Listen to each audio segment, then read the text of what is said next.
It's over. Oh, it's just starting. So this is what you said about, this was the end of something that was once initiated. It's not the end, it's really the beginning. Because you are absolutely right. It's the beginning. Because the film was shown at the festival, and it still has to reach the world. I hope we get a distributor. We will need a distributor in the United States. Mm-hmm.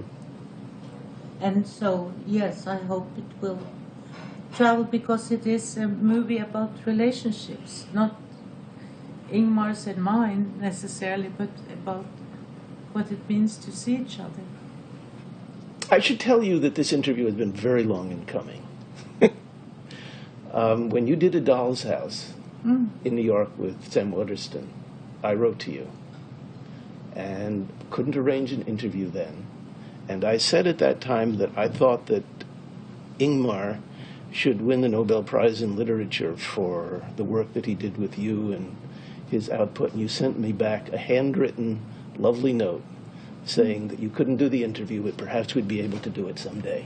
Oh, and so 30 years after, or more, actually 40 years. Yeah.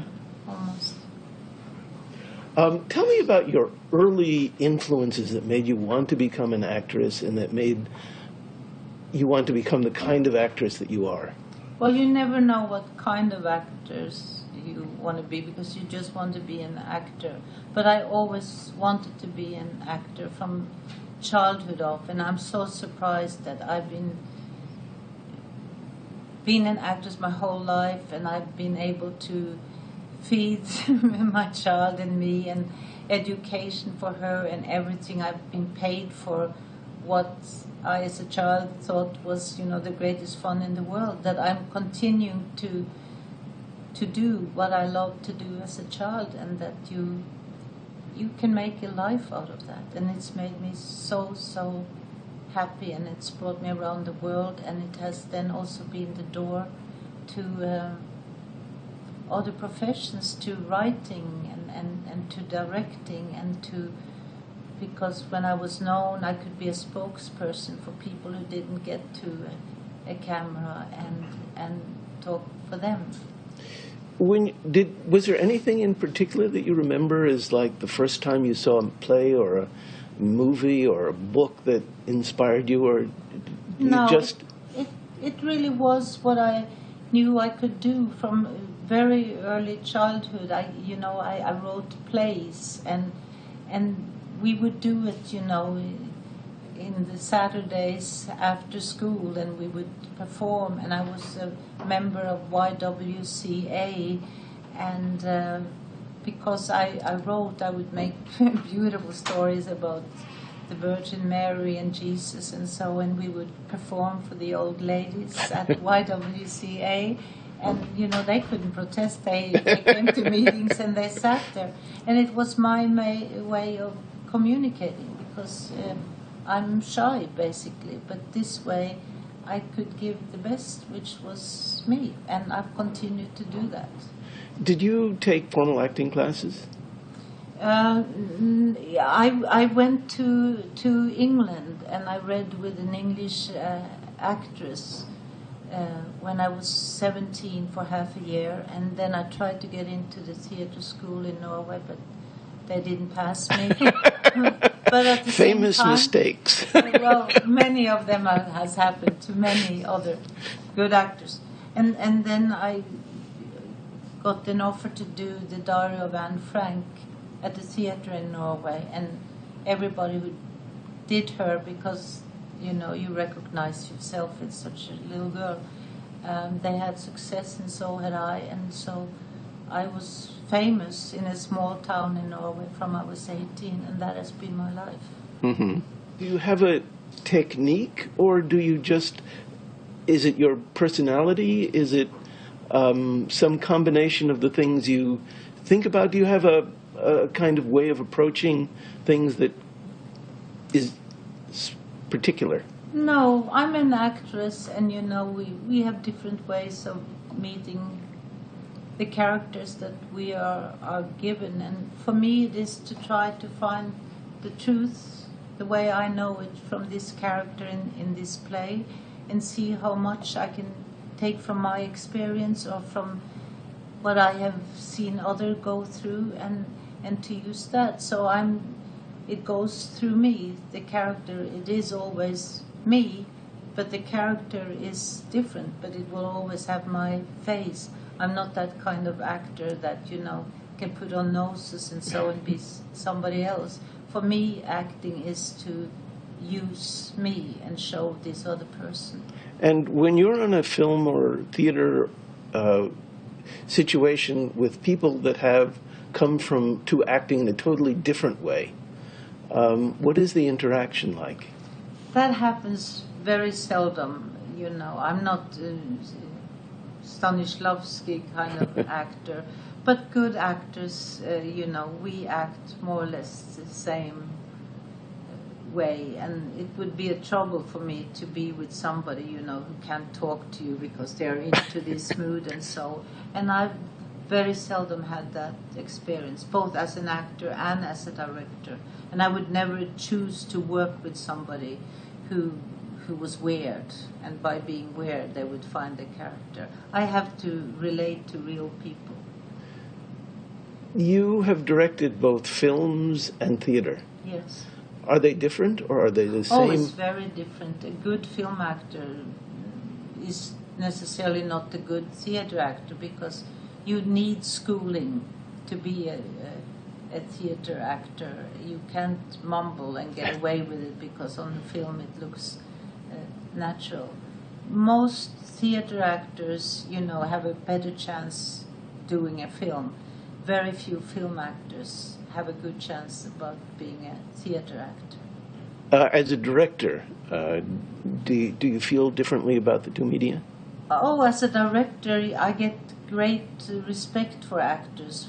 When I was only an actor, sometimes I was ashamed to be an actor. I wanted, is that a real job? But once I became a director, I really realized and saw how creative an actor is, and I have enormous respect for actors, because no good director can work without a very creative actor. Ingmar Bergman knew that. The good directors know that. You need a creative actor, because you are not forming somebody. You are allowing your view and the play and everything to go through a very creative person, which is an actor. Did you ever work with Ingmar on stage or opera? Yes, we did Six People Seek... Six Characters in Pirandello? Yeah, Pirandello. That's the only time, and we did it in Norway. And it was great. And he was different there,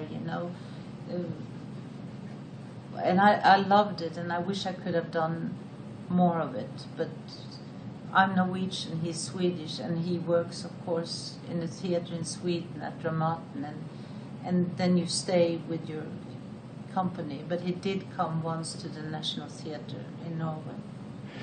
I have a question about the relationship between the different Scandinavian countries and the fact that you're Norwegian and his background is Swedish.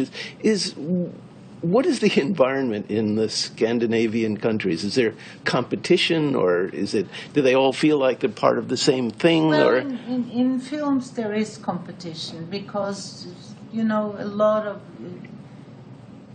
films, they don't reach longer than to the neighboring country, and so there is a competition there. And in theater, at my time, it was very seldom that actors from one country went to the theater in another country. Today it's much more. Many actors, from Norway are doing acting in the theater in Sweden, and so that's much more. And they're different languages, right?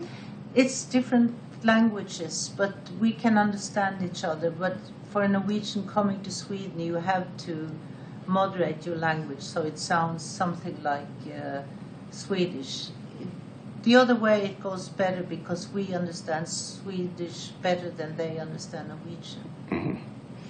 Mm-hmm. You're planning to direct a play?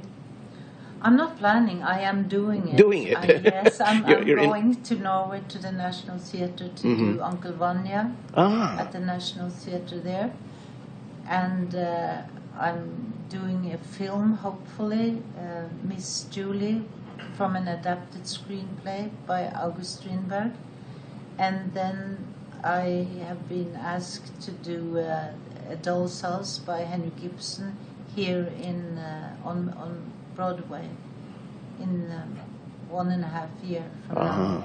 Have you started thinking about the casting for the Doll's House? Oh yes, but you know that's all secret. Secret. You know, who knows?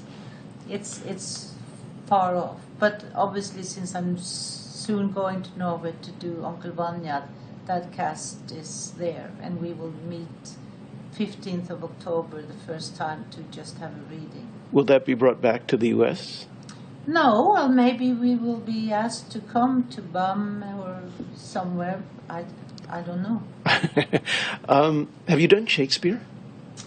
Yeah, in the theatre, I've done a lot of Shakespeare, a lot of Ibsen. I've done a lot of theatre work, and mostly classical work, because I've always been looked upon as a classical actor, no comedy, unfortunately. Yeah, I interviewed Max von Sydow in this hotel about 35 years ago, and he said, "What I really want is to do comedy." That's so interesting, and the same with me. And Max would have been an incredible comedy actor, but thanks to Ingmar, I think, and the same with me, we don't get that because they think we are such tragic people. But Max would have been incredible. I've worked a lot with him, and when humor hits him, he's very, very funny.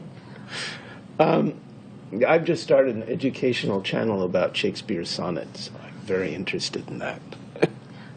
Yeah, but you have to be a very special actor to be a really good Shakespearean actor, and I'm not really that versed, and so limits me where it frees other people. I met Jessica Chastain, and I was talking with her about something, and suddenly she talks about love, and it takes me a while before I know she's reciting Julia in Romeo and Juliet.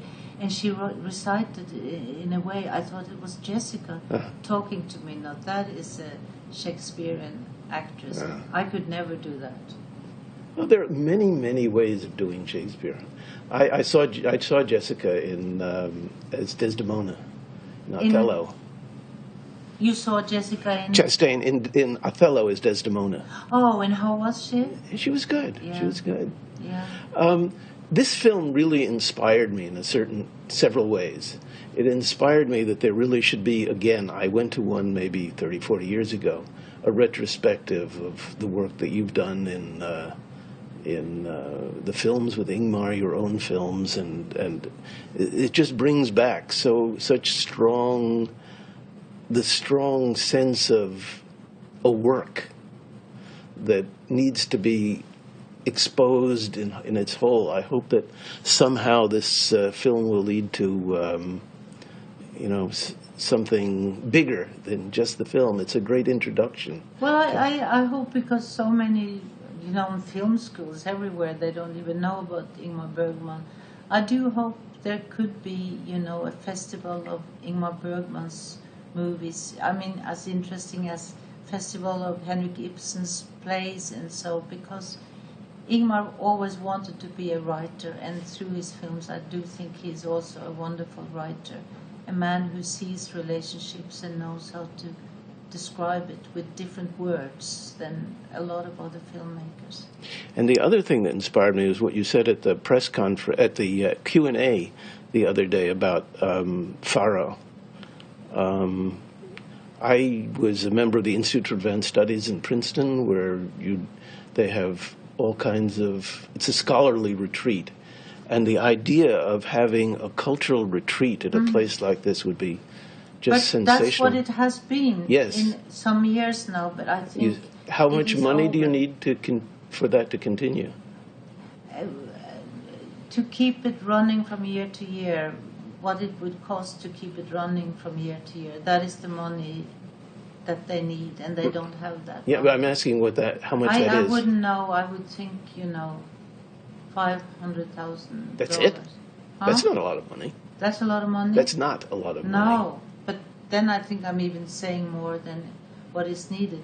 But if our government will not do it, and the man who bought this whole thing to make it a place for Ingmar Bergman and people who wants to study, not Ingmar Bergman only, but anything, he has done the year-to-year thing too, but now he doesn't want to do that anymore, can't do that anymore. So somebody has to step in and do that, or it's over. How much time do you have before that? A year, or no years, or I don't several know, years? because my daughter was very active in this, and she isn't active in that anymore. So I wouldn't know. I've just heard it. It's soon over, and it's sad. Everything is over, which is cultural, and people don't understand. We need it more than ever.